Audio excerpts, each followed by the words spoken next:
Students, कैसे हो आप। आज हम आपके स्टैंडर्ड 9th मैथ्स 1 का चैप्टर नंबर 3 स्टार्ट करने वाले हैं। तो चैप्टर नंबर 3 ये होने वाला है आपका सेकंड यूनिट का पोर्शन। अब इस चैप्टर का नाम क्या है? इस चैप्टर का नाम है पॉलिनोमियल्स। अब देखो, सबसे पहले आपने ये वर्ड नया सुना होगा, पॉलिनोमियल। पॉलिनोमियल आखिर होता क्या है, पॉलिनोमियल क्या होता है, पहले हम वो देख लेते हैं, फिर हम आपका प्रैक्टिस सेट से स्टार्ट करेंगे, क्योंकि पहले आपको आइडिया होना चाहिए कि आखिर एक पॉलिनोमियल होता क्या है। अब पॉलिनोमियल एक ऐसा नंबर होता है जिसका इंडेक्स एक होल नंबर हो। अब इंडेक्स क्या होता है, तो अगर मैं आपको बताऊँ इंडेक्स क्या होता है, अभी देखो ये मान लो कोई भी एक वेरिएबल वाला नंबर लिख लो। मतलब वेरिएबल तो आपको पता है ना, X Y Z M N O, ये सब वेरिएबल होते हैं ना। तब 5x करके कोई भी एक वेरिएबल लिख लो और इसकी पावर 4 है ना। अब इसकी पावर कुछ भी हो सकती है ना, 5x की पावर 1, 5x की पावर 2, 3, 4, 5। अब वो नंबर की पावर, ये वेरिएबल की जो भी पावर होती है उसको हम क्या बोलते हैं, इसको बोलते हैं हम इंडेक्स, है ना, इसको हम इंडेक्स बोलते हैं। अब ये जो इंडेक्स है, ये इंडेक्स एक होल नंबर होना चाहिए। कोई भी नंबर का जो इंडेक्स है होल नंबर होना चाहिए। होल नंबर क्या होता है ये तो आपको पता ही है ना, होल नंबर स्टार्ट होता है जीरो से। होल नंबर स्टार्ट होता है जीरो से और जाता है जीरो से लेकर इन्फिनिटी तक। ठीक है, होल नंबर तो आपको पता ही ना, जीरो से स्टार्ट होता है, इन्फिनिटी पे खत्म होता है। और इसमें कोई भी डेसिमल या फ्रैक्शन या कोई भी नेगेटिव नंबर होल नंबर में नहीं होते। यानी कि यहाँ पे जो इंडेक्स है ये या तो जीरो होना चाहिए या तो कोई भी पॉजिटिव नंबर होना चाहिए। कोई भी डेसिमल फ्रैक्शन नेगेटिव वैल्यू नहीं होनी चाहिए, है ना। तो अभी देखो 5x की पावर 5, ये हमारा होल नंबर। 5 क्या है, होल नंबर, इसीलिए ये पूरा का पूरा इक्वेशन क्या है, पॉलिनोमियल। अब ऐसा नहीं है कि सिर्फ एक ही वेरिएबल आ सकता है, दो दो टर्म्स भी आ सकते हैं। जैसे x की पावर 3 प्लस 2x, ये भी एक हमारा पॉलिनोमियल है, क्योंकि 3 भी होल नंबर है और x के आगे कुछ भी नहीं लिखा है ना, यानी कि x के आगे 1 हो जाएगा, है ना। तो ये भी x के आगे कुछ भी नहीं लिखा, मतलब 1। तो 1 भी तो एक होल नंबर है, तो ये पूरा का पूरा पॉलिनोमियल है। अब हाफ वाई स्क्वायर, अब आप हाफ देखोगे, आप बोलोगे ये तो होल नंबर नहीं है, लेकिन हमें उससे फर्क ही नहीं पड़ता, हमें तो बस इंडेक्स देखना है। इसका इंडेक्स क्या है, 2 है ना, इसकी पावर 2 है, यानी कि इंडेक्स 2 है और ये एक होल नंबर है। तो देयरफॉर ये भी हमारा एक पॉलिनोमियल है। लेकिन यहाँ पर देखो कि यहाँ पे 5x की पावर -4 है। अब इंडेक्स तो होल नंबर नहीं है, क्योंकि नेगेटिव वैल्यू है, तो इसीलिए पॉलिनोमियल नहीं है। अब यहाँ पर इंडेक्स फ्रैक्शन में है, तो ये भी नहीं है। यहाँ पे इंडेक्स को देखो रूट की वैल्यू है, यानी कि डेसिमल में जाएगी, यानी कि ये भी नहीं है। अब 2x की पावर 2, ये तो चलो ठीक है, ये पॉलिनोमियल के टर्म्स में ये फिट हो रहा है ना। लेकिन यहाँ पे दो टर्म है, आपको दूसरा टर्म भी तो देखना पड़ेगा। प्लस 2x की पावर -1 भी तो है। अब क्योंकि -1 है, इसके लिए एक नेगेटिव नंबर है जो कि होल नंबर नहीं है।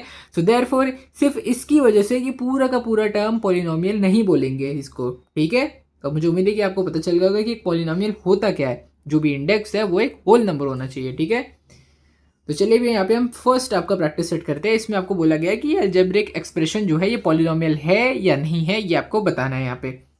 ओके, तो देखिए y प्लस 1/y, ये आपको फर्स्ट क्वेश्चन में दिया है।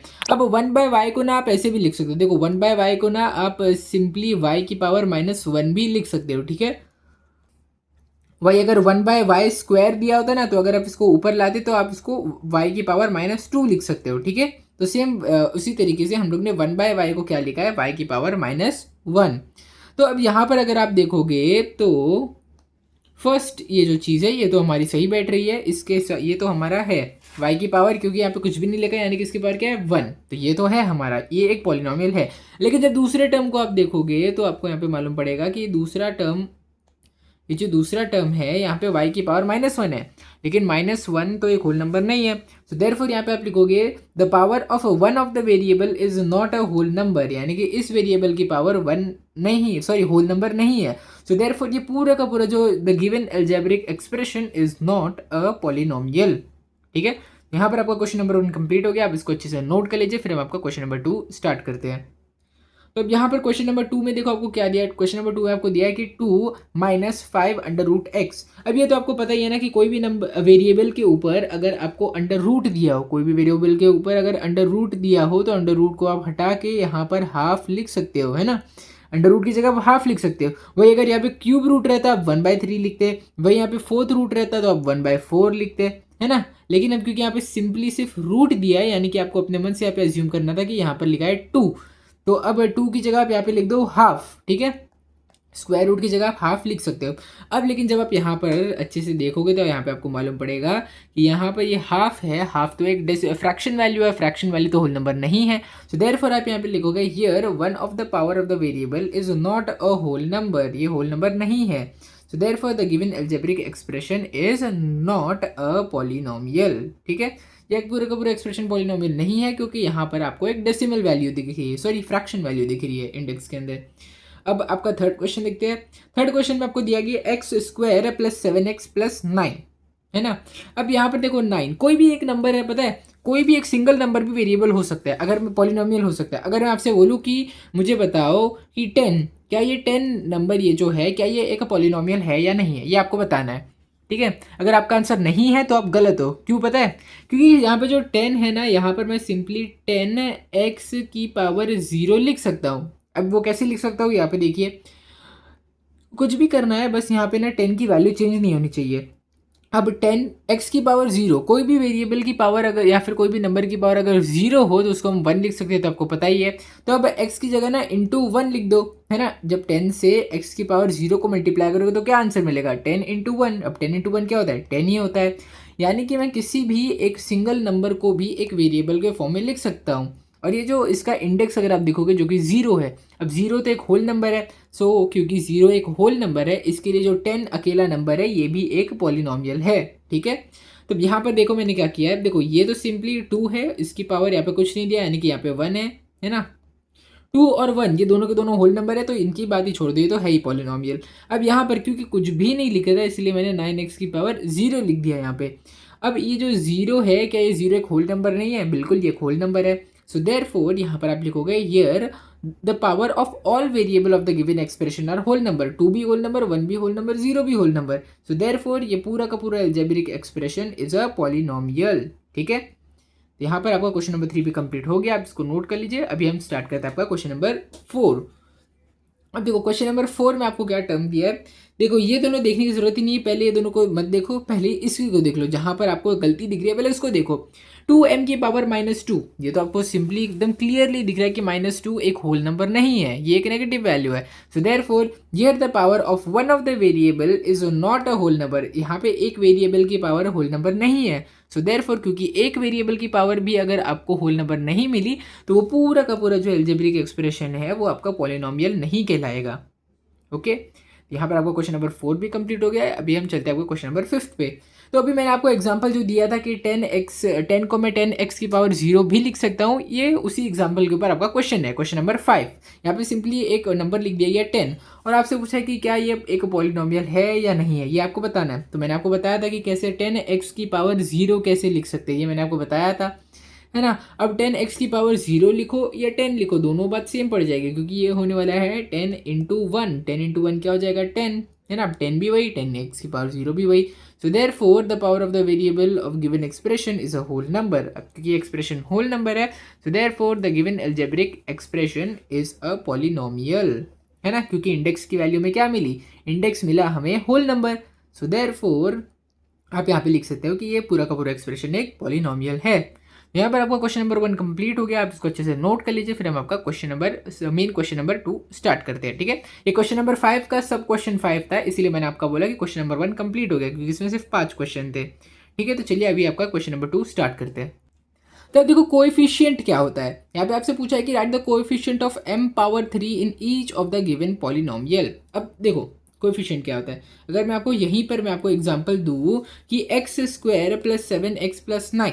अब देखो यहाँ पे क्योंकि सिर्फ एक्स स्क्वायर लिखा है ना, अगर कोई कहीं पे सिर्फ वेरिएबल लिखा हो तो उसके आगे 1 लिख सकते हो। ठीक है, उसके आगे आराम से 1 लिख सकते हो क्योंकि इससे कोई भी फर्क नहीं पड़ता। अब अगर मैं आपसे इस एक्सप्रेशन में पूछूं कि एक्स स्क्वायर का कोएफिशिएंट क्या है, यानी कि एक्स स्क्वायर के बाजू में जो भी नंबर है वो होता है उसका कोएफिशिएंट, तो एक्स स्क्वायर का कोएफिशिएंट 1 हो जाएगा। 7x का सॉरी ये x का कोएफिशिएंट क्या है, x का कोएफिशिएंट हो जाएगा 7। क्यों 7 होगा, क्योंकि 7 एक नंबर यहाँ पे लिखा है ना। सेम वही तरीके से आपको यहाँ पर क्वेश्चन नंबर 2 में भी आपका करना है। तो अब देखो क्वेश्चन नंबर 1 में आपको m क्यूब कहाँ दिख रहा है, आपको सिर्फ एक ही टर्म दिख रहा है और यहाँ पर m क्यूब लिखा है। अब m क्यूब के आगे क्योंकि कुछ नहीं लिखा तो आप आराम से यहाँ पे 1 लिख सकते हो, है ना। अब क्वेश्चन नंबर 1 में m क्यूब का कोएफिशिएंट हमें क्या मिल रहा है, वो हमें मिल रहा है 1 m क्यूब।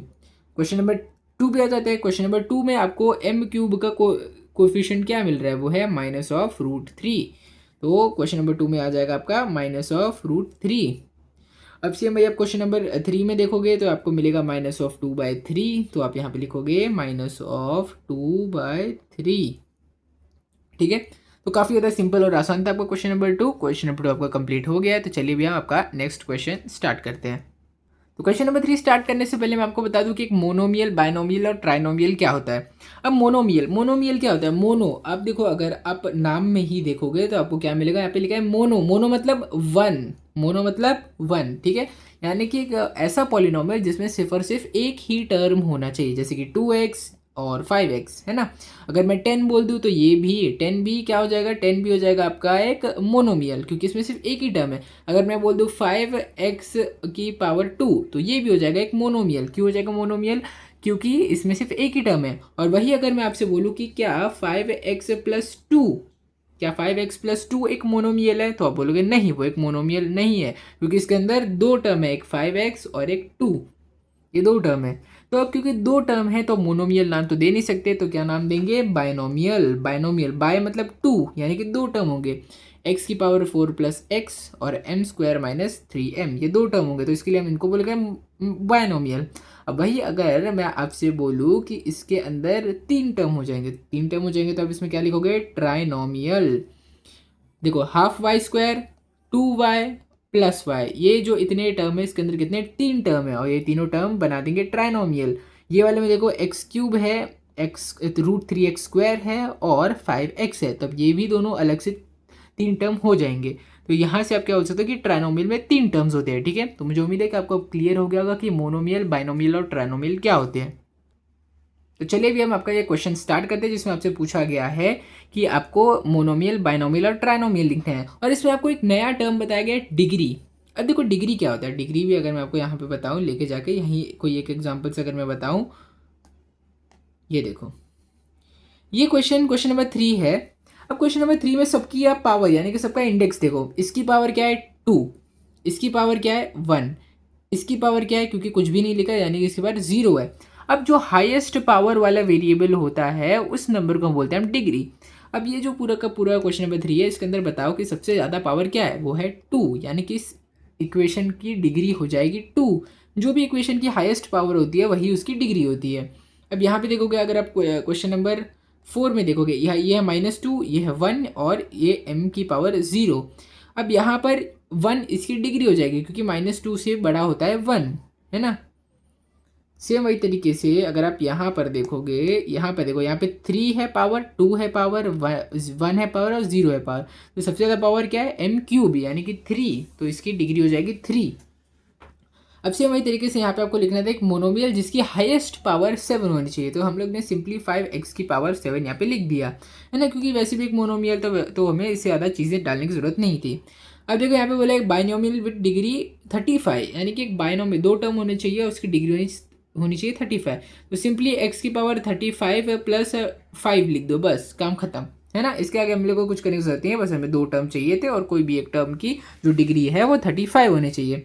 अब यहाँ पर बोला गया है कि ट्राइनोमियल जिसकी पावर 8 हो, तो आप लिखोगे x की पावर 8 प्लस 5x प्लस 2, कुछ भी आप यहाँ पे लिख दो, बस हाईएस्ट पावर जो होनी चाहिए वो 8 होनी चाहिए और इसके अंदर सिर्फ तीन टर्म होने चाहिए, ठीक है। तो यहाँ पर हमारा ये क्वेश्चन नंबर 3 भी कंप्लीट हो गया है। काफ़ी ज़्यादा सिंपल आसान क्वेश्चन था, बिल्कुल क्वेश्चन नंबर 2 की तरह, ठीक है। अब इसको अच्छे से नोट कर लीजिए, फिर हम आपका क्वेश्चन नंबर 4 जो कि नेक्स्ट क्वेश्चन है उसको हम स्टार्ट करते हैं।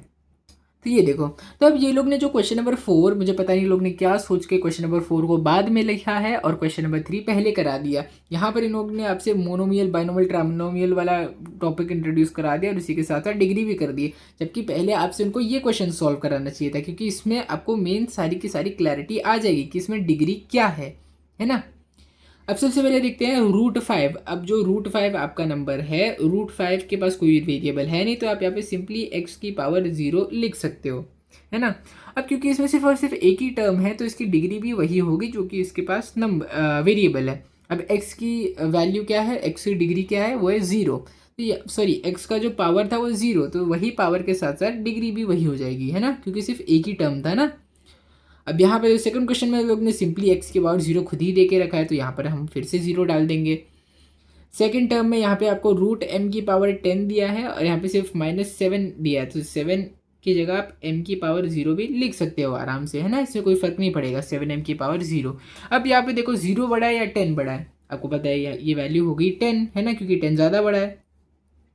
अब क्वेश्चन नंबर 4 में देखो, यहाँ पे p की पावर 1 हो जाएगी, कुछ भी नहीं लिखा है, और √7 लिखा है तो p की पावर 0 डाल दो, कोई फर्क नहीं पड़ता है ना। तो यहाँ पर 1 बड़ा है कि 0 बड़ा है, 1 बड़ा है, तो यहाँ पे आप लिखोगे 1। क्वेश्चन नंबर 5 में देखते हैं। क्वेश्चन नंबर 5 में यहाँ पे 1 दिया है, यहाँ पे 3 दिया है, यहाँ पे 5 दिया है, सबसे ज़्यादा क्या होगी 5 है ना, तो यहाँ पे डिग्री हो जाएगी आपकी 5। तो देखो क्वेश्चन नंबर 7 थोड़ा सा ज़्यादा ट्रिकी है, यहाँ पर आपको थोड़ा सा ध्यान देना है, वरना यहाँ पे आप बहुत ज़्यादा मिस्टेक करोगे। अब यहाँ पर एक्स वाई जेड है, यहाँ पर एक्स वाई है और यहाँ पर जेड है। अब यहाँ पे एक साथ तीन तीन वेरिएबल है। अब क्योंकि एक साथ तीन तीन वेरिएबल है तो इसकी पावर कैसे देखनी है वो मैं आपको बता रहा हूँ, आपको एकदम ध्यान से सुनना है। अब एक्स के आगे कुछ भी नहीं दिया है, यानी कि एक्स की पावर क्या हो जाएगी 1 हो जाएगी। वाई के आगे कुछ भी नहीं दिया, यानी कि वाई की पावर 1 हो जाएगी। जेड के आगे भी नहीं दिया, यानी कि 1 हो जाएगी। सेम वही तरीके से यहाँ पर भी 1, यहाँ पर भी 1 और यहाँ पर भी 1। अब आप जब पहले टर्म को देखोगे, इसमें आपको तीन वेरिएबल दिख रहे हैं, आप तीनों की पावर को ऐड करो, 1 + 1 + 1 जो कि 3 हो जाएगी, इसमें दोनों की ऐड करो जो कि 2 हो जाएगी, और इसमें तो सिर्फ एक ही वेरिएबल है तो इसकी पावर जो थी वही रहेगी 1, इसमें हो जाएगी 1। ठीक है, ये देखो। अब 1 2 3 तीनों में से सबसे ज़्यादा पावर क्या है, सबसे ज़्यादा पावर है 3, यानी कि 3 हो जाएगी इस क्वेश्चन की डिग्री, है ना।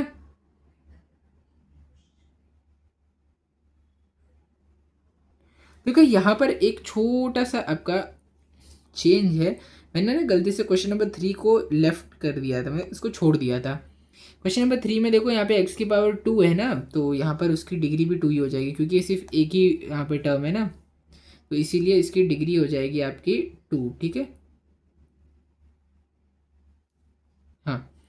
अब देखो क्वेश्चन नंबर 4 में 10 था, 5 में क्या था आपका 1, और 6 में आपका 5 था। ठीक है, हाँ। अब यहाँ पे क्वेश्चन नंबर 7 में देखो, यहाँ पे 3 है ना, तो यहाँ पर आप क्वेश्चन नंबर 7 में भी वैल्यू डाल दोगे, क्या डाल दोगे आप 3 डाल दोगे, हो जाएगी आपकी 3। अब क्वेश्चन नंबर 8 में देखो, क्वेश्चन नंबर 8 में अगर आप देखोगे तो आपको यहाँ पे कुछ नहीं लिखा ना, तो यहाँ पे सिंपली 1 डाल दो। अब देखो यहाँ पे 3 + 7 कर रहे हैं, 3 + 7 क्या हो जाएगा 10 हो जाएगा, यहाँ पे 1 लिख दो, कुछ भी नहीं लिखा ना। 5 + 1 6 हो जाएगा, यहाँ पे इन दोनों का 1 + 1 हो जाएगा 2। अब 2 6 10 ज़्यादा बड़ा क्या है 10 है ना, तो क्वेश्चन नंबर 7 की डिग्री आपकी हो जाएगी 10। ओके, तो यहाँ पर इसी क्वेश्चन नंबर 8 के साथ साथ आपका मेन क्वेश्चन नंबर 4 कंप्लीट हो गया। आप इसको अच्छे से नोट कर लीजिए, फिर हम आपका नेक्स्ट क्वेश्चन स्टार्ट करते हैं। देखो क्वेश्चन नंबर 5 स्टार्ट करने से पहले मैं आपको बता दूं कि ये आपके लीनियर, क्वाड्रेटिक और क्यूबिक पॉलिनोमियल क्या होते हैं। तो देखो सबसे पहले हम लोग ने क्या देखा, एक मोनोमियल, बाइनोमियल और ट्राइनोमियल का था। मोनोमियल में सिर्फ एक टर्म होता है, बाइनोमियल में 2 टर्म होता है और ट्राइनोमियल में 3 टर्म होता है। अब सेम वही तरीके से एक लीनियर पॉलिनोमियल, एक ऐसा पॉलिनोमियल जिसकी डिग्री होगी आपकी 1, है ना। जिस भी पॉलिनोमियल की डिग्री 1 होगी वो हो जाएगा आपका एक लीनियर पॉलिनोमियल। अब लीनियर के बाद आता है क्वाड्रेटिक पॉलिनोमियल। अब एक क्वाड्रेटिक पॉलिनोमियल एक ऐसा पॉलिनोमियल होता है जिसकी डिग्री होती है 2। मुझे उम्मीद है कि आपको समझ में आ रहा है कि मैं अगर डिग्री 1 बोलो तो इसका क्या मतलब है, यानी कि उस वो टर्म के अंदर कितने भी मतलब वो जो एक पॉलिनोमियल होगा इसमें कितने भी टर्म्स हो, एक टर्म, दो टर्म, तीन टर्म, चार टर्म, 10 टर्म हो, लेकिन हाईएस्ट पावर जो होनी चाहिए सिर्फ 1 होनी चाहिए, 1 से ज़्यादा नहीं होनी चाहिए। अब यहाँ पर देखो ये एक बाइनोमियल है क्योंकि इसमें 2 टर्म है, लेकिन इसमें हाईएस्ट पावर जो x के पास है वो 1 है, इसमें हाईएस्ट पावर y के पास 1 है, तो इसीलिए ये है एक लीनियर इक्वेशन। अब एक क्वाड्रेटिक इक्वेशन आपको दिखाता हूँ। अब देखो इसमें भले से 3 टर्म है, लेकिन हाईएस्ट पावर क्या है, इसकी 2 है, इसकी 1 है, इसके पास पावर ही नहीं है, तो 2 हाईएस्ट पावर है। अब क्योंकि हाईएस्ट पावर 2 है, इसके लिए इसकी डिग्री 2 हो जाएगी और ये बन जाएगा एक क्वाड्रेटिक पॉलिनोमियल। अब देखो यहाँ पर सेकंड क्वेश्चन में भी भले से एक टर्म है, लेकिन इसकी हाईएस्ट पावर क्या है, इसकी हाईएस्ट पावर 2 है, क्योंकि इसकी डिग्री भी 2 हो जाएगी, और से देयरफॉर ये हो जाएगा एक क्वाड्रेटिक पॉलिनोमियल। ठीक है, अब देखते हैं क्यूबिक पॉलिनोमियल क्या होता है। क्यूबिक भी आपको पता होगा कि क्यूबिक वैल्यू क्या होती है, यानी कि इसकी डिग्री होनी चाहिए 3, है ना। इस पॉलिनोमियल की डिग्री 3 होनी चाहिए। अब देखो इसके अंदर टोटल कितने टर्म है, इस पॉलिनोमियल के अंदर टोटल 1 2 3 4 टोटल टर्म्स है, लेकिन इसके अंदर जो हाईएस्ट डिग्री है इसके पास तो डिग्री नहीं है, यानी कि इसकी डिग्री 0 हो जाएगी, इसकी 1 हो जाएगी, इसकी 2, इसकी 3। हाईएस्ट डिग्री तो 3 है ना, तो यानी कि इसकी डिग्री 3 है, और इसके लिए हम बोल सकते हैं कि है एक हमारा क्यूबिक पॉलिनोमियल। अब यहाँ पे क्वेश्चन नंबर 2 में इसको मतलब सेकंड इसके एग्जांपल में देखो, इसकी पावर 1 है, इसकी पावर 3 है। अब हाईएस्ट पावर क्या है, वो है 3, है ना। अब क्योंकि हाईएस्ट पावर 3 है इसलिए डिग्री भी 3 हो जाएगी और हमारा ये बन जाएगा एक क्यूबिक पॉलिनोमियल। तो अब मुझे उम्मीद है कि आपको पता चल गया होगा कि लीनियर, क्वाड्रेटिक और क्यूबिक पॉलिनोमियल क्या होते हैं।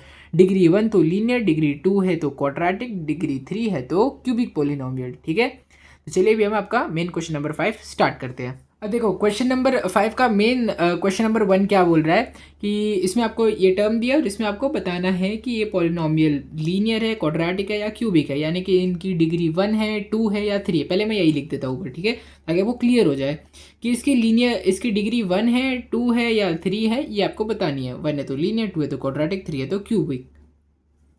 अब फर्स्ट क्वेश्चन दिया आपका, फर्स्ट क्वेश्चन है आपका 2x² + 3x+1। अब इसमें सबकी पावर देखो, इसकी पावर, इसका तो कोई नंबर ही नहीं है, यानी कि x पावर 0 हो जाएगा। इसकी पावर 1 है, इसकी पावर 2 है। सबसे ज़्यादा पावर क्या है, 2 है, और मैंने क्या बताया था, 2 है तो क्वाड्रेटिक, है ना। अब क्योंकि यहाँ पे आप लिखोगे therefore the degree of given, क्या ये गिवन पॉलिनोमियल, इस गिवन पॉलिनोमियल की डिग्री क्या है आपकी, इज 2।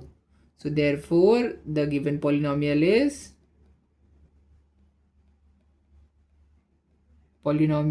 ये क्या है आपका, इज अ क्वाड्रेटिक। पावर 2 है ना, पावर 2 है तो कौन सी हो जाएगी, क्वाड्रेटिक पॉलिनोमियल, या क्वाड्रेटिक इक्वेशन भी आप यहाँ पे लिख सकते हैं, ये क्वाड्रेटिक इक्वेशन है। ठीक है, तो मुझे उम्मीद है कि आपका क्लियर हो गया, इसको अच्छे से नोट कर लीजिए। फिर हम आपका नेक्स्ट क्वेश्चन नंबर 2 स्टार्ट करते हैं।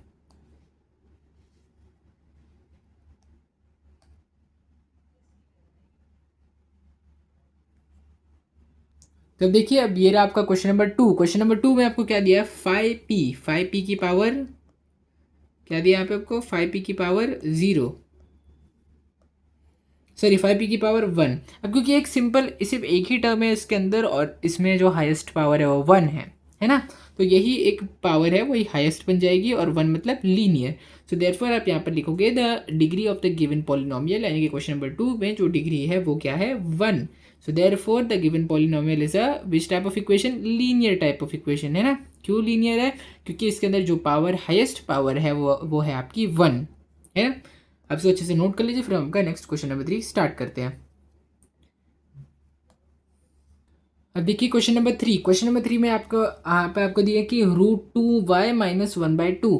अब यहाँ पे क्योंकि सिंपली y लिखा है, y के ऊपर कोई भी रूट की वैल्यू नहीं है, रूट की वैल्यू जो है वो सिर्फ 2 के ऊपर है ना, y की पावर 1 हो जाएगी, और इसके पास तो कोई पावर ही नहीं है क्योंकि यहाँ पे कोई वेरिएबल ही नहीं है, यानी कि इसकी पावर 0 हो जाएगी। अब यहाँ पर भी हाईएस्ट पावर क्या मिली आपको, 1 मिली। So therefore the degree of the given polynomial जो क्वेश्चन नंबर 3 में थी वो थी आपकी 1। So therefore the given polynomial is a linear equation. Linear equation क्यों, क्योंकि अब आपको डिग्री क्या मिली है, 1 मिली है ना। तो चलिए अभी आपका क्वेश्चन नंबर 4 स्टार्ट करते हैं। अब देखिए क्वेश्चन नंबर 4, क्वेश्चन नंबर 4 में यहाँ पे आपको क्या दिया है, क्वेश्चन नंबर 4 में हमारे पास कितनी पावर्स है, 3, 2, यहाँ पे 1 कुछ भी नहीं लिखा तो 1, और यहाँ पर 0 हो जाएगी क्योंकि यहाँ पे कोई भी नंबर नहीं है। अब हाईएस्ट पावर क्या है, 3। अब 3 किसके लिए सही है, यह है क्यूबिक पॉलिनोमियल के लिए, है ना। क्यूबिक पॉलिनोमियल की पावर क्या हो जाएगी, 3। सो therefore the degree of the given polynomial is, ये क्या हो जाएगी, ये हो जाएगी आपकी 3। अब 3 किसके लिए, क्यूबिक, है ना। सो therefore the given polynomial is a cubic equation, या फिर आप क्यूबिक पॉलिनोमियल भी यहाँ पे लिख सकते हो, क्यूबिक पॉलिनोमियल या क्यूबिक इक्वेशन। ठीक है, तो चलिए भी क्वेश्चन नंबर 5 स्टार्ट करते हैं।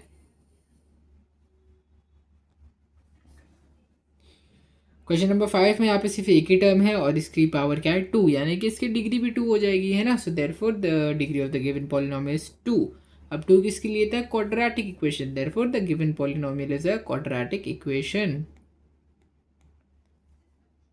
ठीक है, यहाँ पर आपको क्वेश्चन नंबर 5 भी कंप्लीट हो गया, काफ़ी ज़्यादा सिंपल था। और लास्ट क्वेश्चन नंबर 6 है। क्वेश्चन नंबर 6 में भी 3r की पावर क्या है, 3। अब क्योंकि यहाँ पे सिर्फ एक ही टर्म है तो r की पावर जो हो जाएगी वही इसकी डिग्री भी हो जाएगी, है ना। अब आपको यहाँ पे डिग्री क्या मिली है, 3। सो therefore the given polynomial is a cubic polynomial. Cubic क्यों, क्योंकि यहाँ पे डिग्री आपकी 3 थी, है ना।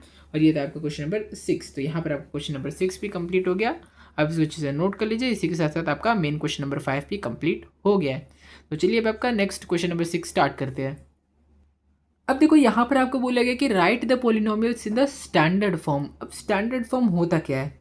अब देखो स्टैंडर्ड फॉर्म कैसे लिखते हैं पता है? अपने डिसेंडिंग ऑर्डर जानते हो आप? डिसेंडिंग ऑर्डर क्या होता है? डिसेंडिंग ऑर्डर यानी कि बड़े से छोटा, है ना। असेंडिंग यानी कि छोटे से बड़ा, डिसेंडिंग यानी कि बड़े से छोटा, डिसेंडिंग यानी कि नीचे जा रहे हो। सेम वही तरीके का आप यहाँ पे अगर मैं देखो, अगर मैं आपको कोई भी 3 पेयर ऑफ नंबर दूँ और बोलूँ कि डिसेंडिंग ऑर्डर में इनको लगा, तो आप क्या करोगे? सबसे पहले बड़ा नंबर लिखोगे, फिर उससे छोटा, फिर उससे छोटा, ऐसे आप छोटे छोटे नंबर लिखते चले जाओगे। लेकिन शुरू में सबसे बड़ा, फिर उससे छोटा, फिर उससे छोटा, फिर उससे छोटा, ऐसे आप डिसेंडिंग ऑर्डर में जाते हो ना।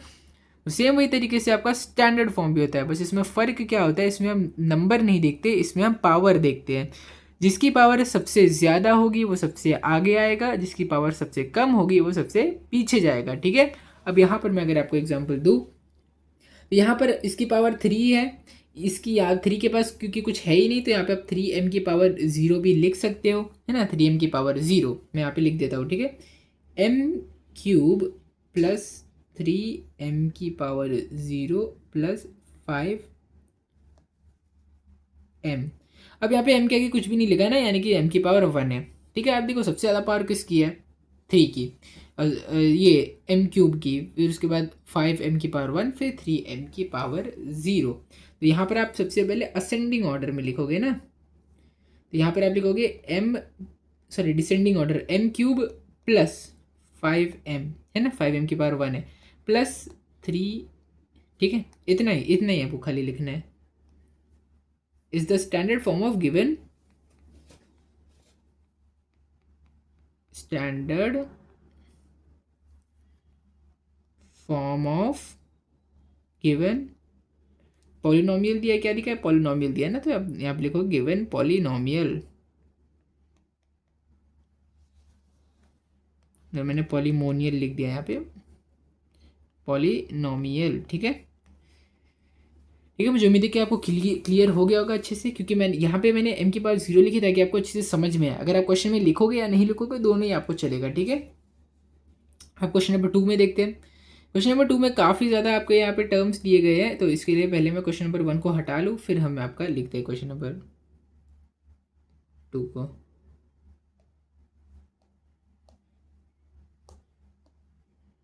अब क्वेश्चन नंबर 2 में सबसे देखो, सबकी पावर एक बार असाइन कर दो, सबको ना अपनी अपनी पावर असाइन कर दो। क्वेश्चन नंबर 2 में इसकी पावर 1 है, इसकी पावर 5 है, इसकी पावर 3 है, इसके पास कुछ भी नहीं है, यानी कि y की पावर 0 है, इसकी पावर 4 है, इसकी पावर 2 है। अब चलिए इनको डिसेंडिंग ऑर्डर में अरेंज करते हैं हम। सबसे पहले सबसे ज़्यादा किसकी पावर? y की पावर 5, सो y की पावर 5, ठीक है। उसके बाद 2y की पावर 4, उसके बाद 3 कहाँ है? 3y की पावर 3, इसके बाद 2 कहाँ है? यहाँ पर, यानी कि -y³। फिर 1 कहाँ है? -7y, जिसकी पावर है 1, है ना। और फिर यहाँ पर क्या आ जाएगा आपका? -½ y की पावर 0। अगर आप यहाँ पे लिख दोगे तो भी चलेगा, नहीं लिखोगे तो भी चलेगा, ठीक है। मैंने यहाँ पे लिख दिया ताकि आपको अच्छे से समझ में आए। अब ये है, this is the standard form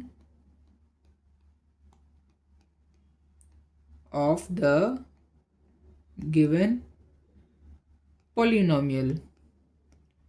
आपको जो पॉलिनोमियल दिया था उसका स्टैंडर्ड फॉर्म कुछ ऐसा आता है, जैसा यहाँ पे मैंने लिखा है, ठीक है।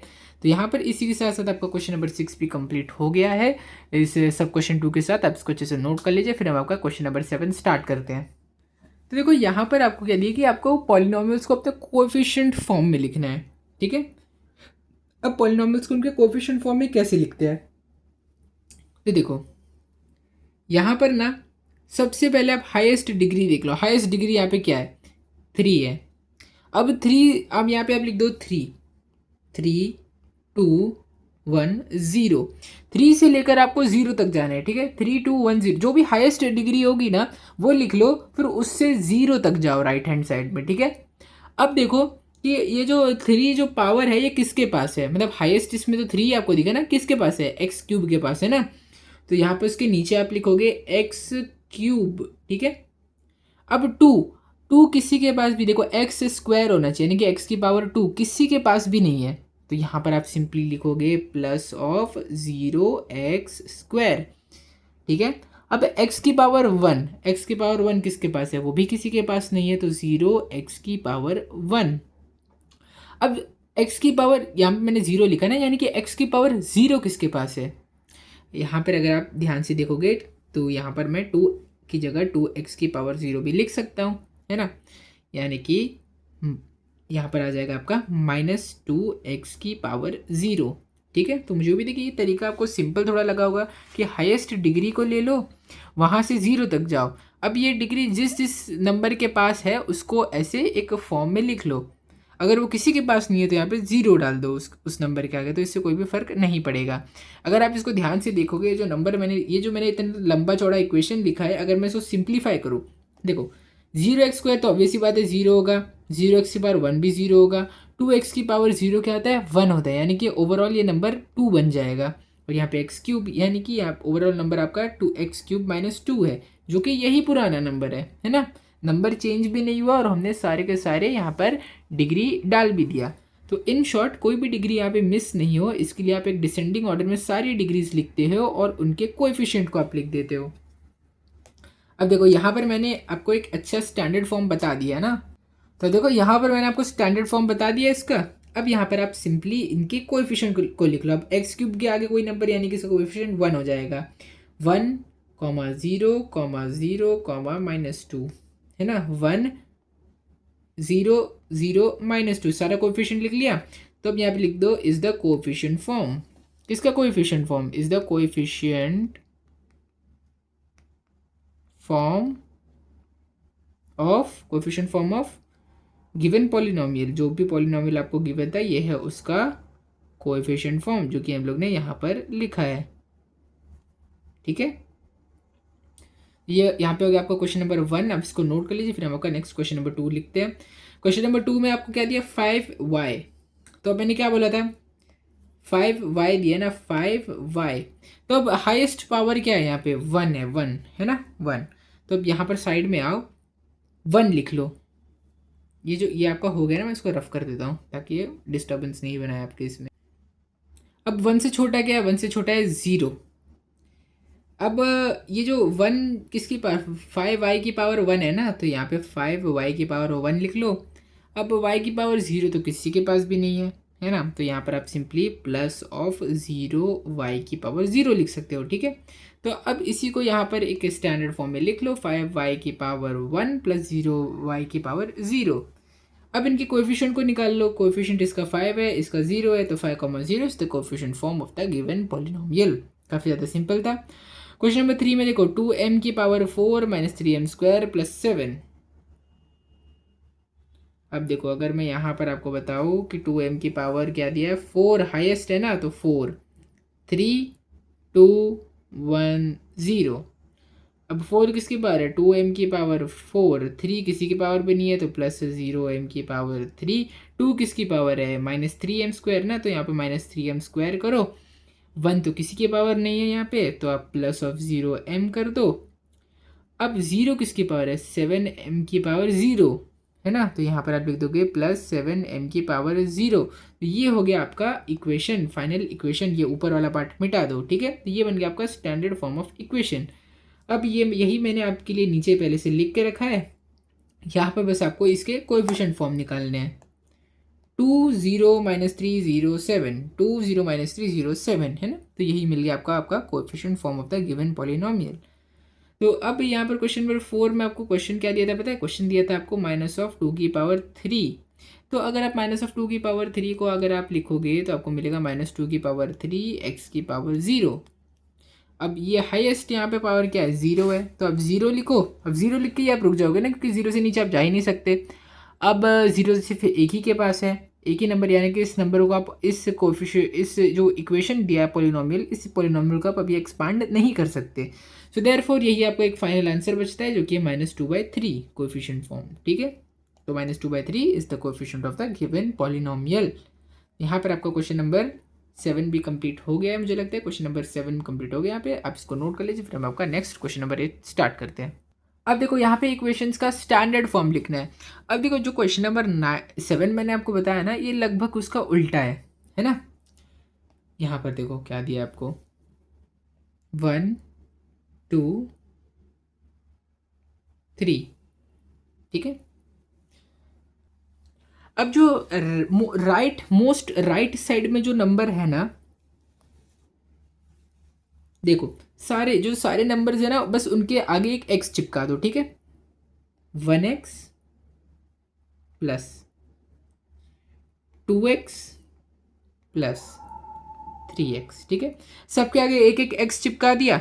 अब राइट साइड से काउंटिंग शुरू करो, मतलब राइट से लेफ्ट है ना, नंबर बढ़ाते चले जाओ। 0 1 2, ये मिल गया आपको आपका फाइनल इक्वेशन। ये थी आपकी ट्रिक।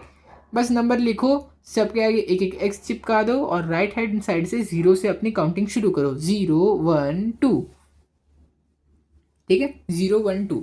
अब यहाँ पे आपको पूछा गया था कि इस इक्वेशन का स्टैंडर्ड फॉर्म बताओ, जो आपको यहाँ पे पॉलिनॉमियल कुछ दिए गए थे और इनका स्टैंडर्ड फॉर्म आपसे, मैं कोएफिशिएंट फॉर्म यहाँ पे आपको दिया था, यहाँ पे आपसे स्टैंडर्ड फॉर्म पूछा गया था। जो कि पिछले क्वेश्चन में आपको स्टैंडर्ड फॉर्म दिया गया था और आपसे पूछा था कि कोएफिशिएंट फॉर्म क्या है, लेकिन यहाँ पे उल्टा है। यहाँ पे आपको कोएफिशिएंट फॉर्म दिया था और यहाँ पे आपसे पूछा था स्टैंडर्ड फॉर्म, ठीक है। ये आपका स्टैंड फॉर्म। अब नेक्स्ट क्वेश्चन, अगर मैं नेक्स्ट क्वेश्चन आपसे सॉल्व कर रहा हूँ, देखो फर्स्ट क्वेश्चन आपका हो गया ना, तो मैं रफ कर देता हूँ। नेक्स्ट क्वेश्चन देखो क्या दिया है, 5 0 0 0 और -1। मैंने क्या बोला था, सबके आगे क्या चिपका दो, एक एक एक्स चिपका दो। 0x 0x 0x 5x, ठीक है। एक एक एक्स चिपका दिया।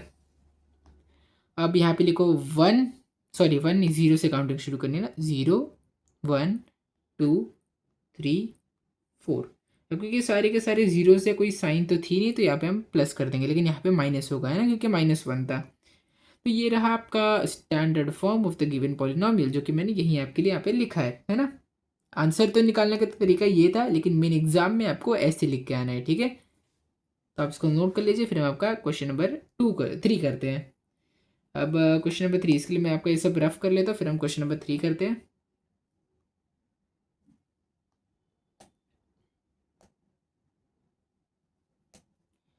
अब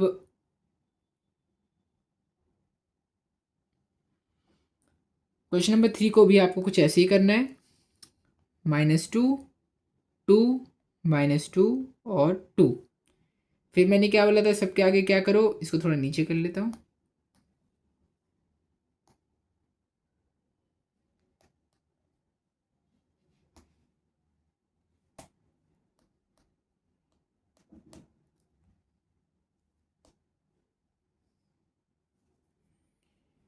ठीक है,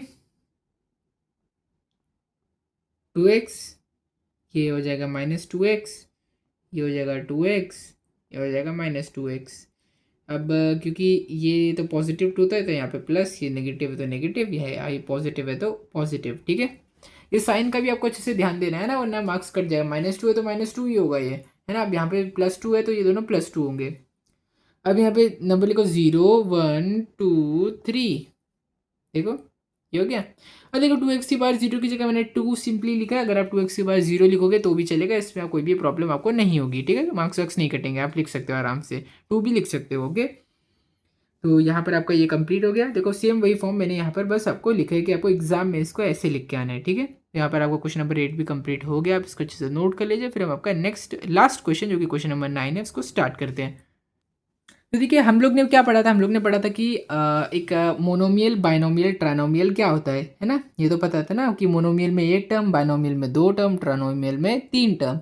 और हम लोग ने पढ़ा था कि लीनियर, क्यूबिक और क्वाड्रेटिक पॉलिनोमियल क्या होता है, ये भी हम लोग ने देखा था, ठीक है। तो चलिए अभी हम इसको सॉल्व करते हैं उसी के बेसिस पे। सबसे पहले हम राइट साइड से स्टार्ट करते हैं। सबसे पहले बाइनोमियल बताओ। बाइनोमियल यानी कि 2 टर्म वाला। एक ये है 2 टर्म वाला, क्या ये 2 टर्म वाला है? नहीं। ये 2 टर्म वाला है? नहीं, ये पूरा का पूरा नहीं है। ये भी 2 टर्म का नहीं है, हाँ ये 2 टर्म का है, और ये भी 2 टर्म का है। तो ये तीनों के तीनों आप इसमें लिख दो, x + 7 x cube plus 9, last क्या है आपका 3x² प्लस 5x, ठीक है, एक्स क्यूब प्लस 9। अब देखते हैं कि इसमें ट्राइनोमियल कहाँ है। ट्राइनोमियल यानी कि कितने टर्म, 3 टर्म है ना। तो ये तो नहीं है ट्राइनोमियल, ये भी ट्राइनोमियल नहीं है, ये भी ट्राइनोमियल नहीं है, ये भी नहीं है, ये भी नहीं है, सिर्फ एक ही ट्राइनोमियल है जो कि है 2x² प्लस 5x+10। ये तो एक बच्चा भी कर लेगा ना, बस उसको गिनती आनी चाहिए कि कितने टर्म्स है इसके अंदर, बस वही पता हो तो आराम से आंसर निकाल लेगा। अब मोनोमियल, मोनोमियल यानी कि सिर्फ एक टर्म वाला ना, तो एक टर्म देखते हैं कौन सा है एक टर्म वाला। ये तो एक टर्म वाला नहीं है, ये भी नहीं है, ये भी नहीं है, ये भी नहीं है, ये भी नहीं है, सिर्फ एक ही है जो कि एक टर्म के साथ है, वो है एक्स का स्क्वायर, है ना। तो यहाँ पर आपका ये भी कंप्लीट हो गया, राइट साइड पूरा कंप्लीट हो गया। अब चलिए लेफ्ट साइड पे आते हैं, क्वाड्रेटिक पॉलिनोमियल। क्वाड्रेटिक यानी कि डिग्री क्या होनी चाहिए, डिग्री होनी चाहिए 2, जिसकी भी डिग्री 2 है वो हो जाएगा क्वाड्रेटिक पॉलिनोमियल। अब यहाँ पर क्या है, एक्स की पावर 1, 7 तो यहाँ पे है तो उसको देखेंगे भी नहीं, 1 है यानी कि इसकी ये तो एक आपका क्वाड्रेटिक पॉलिनोमियल नहीं होगा, है ना। पावर 1 है तो ये क्या बन जाएगा, एक लीनियर पॉलिनोमियल बन जाएगा ना। देखो पावर 1 और पावर 3, पावर 1 वाला है तो लीनियर पॉलिनोमियल हो जाएगा, यानी कि x+7, है ना। अब देखो सेकंड वाले का क्या है, सेकंड वाले की पावर 2 है ना, सिर्फ एक ही टर्म है लेकिन पावर 2 है, तो ये क्या बन जाएगा, ये बन जाएगा आपका क्वाड्रेटिक पॉलिनोमियल, ठीक है। थर्ड वाले में देखते हैं कि हाईएस्ट पावर क्या है। थर्ड वाले में हाईएस्ट पावर है 3, है ना, 3 2 1, और इसको तो देखेंगे भी नहीं, तो पावर 3 है। अब क्योंकि पावर 3 है तो ये क्या बन जाएगा, क्यूबिक पॉलिनोमियल एक्स की पावर 3 प्लस एक्स की पावर 2 प्लस x+5, ये हो जाएगा आपका ये क्यूबिक पॉलिनोमियल। अब देखते हैं आगे, 2x² plus 5x+10, 2x² plus 5x+10। अब यहाँ पर हाईएस्ट पावर क्या है 2, तो ये क्या बन जाएगा, ये बन जाएगा quadratic polynomial 2x² plus 5x+10, ठीक है। तो ये क्योंकि इसकी हाईएस्ट पावर यानी कि डिग्री 2 थी तो ये बन जाएगा क्वाड्रेटिक पॉलिनोमियल। अब फोर्थ वाले की देखते हैं, फोर्थ वाले की हाईएस्ट पावर है 3, तो ये क्या बन जाएगा, ये बन जाएगा क्यूबिक पॉलिनोमियल x³ प्लस 9, है ना। अब फोर्थ वाले में हाईएस्ट पावर क्या है, यहाँ पर 2 है, तो ये भी बन जाएगा हमारा एक quadratic polynomial 3x² plus 5x, ठीक है। यहाँ पर सिर्फ एक ही हमें लीनियर पॉलिनोमियल मिला, बाकी के जो 4 थे वो क्वाड्रेटिक और क्यूबिक पॉलिनोमियल के अंदर आ गए, है ना। तो यहीं पर हमारा ये पूरा का पूरा क्वेश्चन नंबर 9 कंप्लीट हो गया, और क्वेश्चन नंबर 9 के साथ साथ आपका प्रैक्टिस सेट यहाँ पर 3.1 भी पूरा का पूरा कंप्लीट हो गया है। तो मैंने ये सारे के सारे प्रैक्टिस सेट एकदम स्टेप बाय स्टेप डिटेल में एकदम स्लो तरीके से आपको पढ़ाया है, ये उम्मीद में कि आपको सारे के सारे क्वेश्चंस एकदम क्रिस्टल क्लियर हो गए होंगे। मुझे उम्मीद है कि ये पूरा का पूरा प्रैक्टिस सेट आपको बहुत अच्छे से समझा होगा, और अगर एग्जाम में इससे रिलेटेड कोई भी क्वेश्चन आया तो आप फुल मार्क्स लाओगे। अगर आपको वीडियो अच्छा लगा होगा तो इस वीडियो को लाइक करो, शेयर करो और चैनल को सब्सक्राइब करो। Thank you.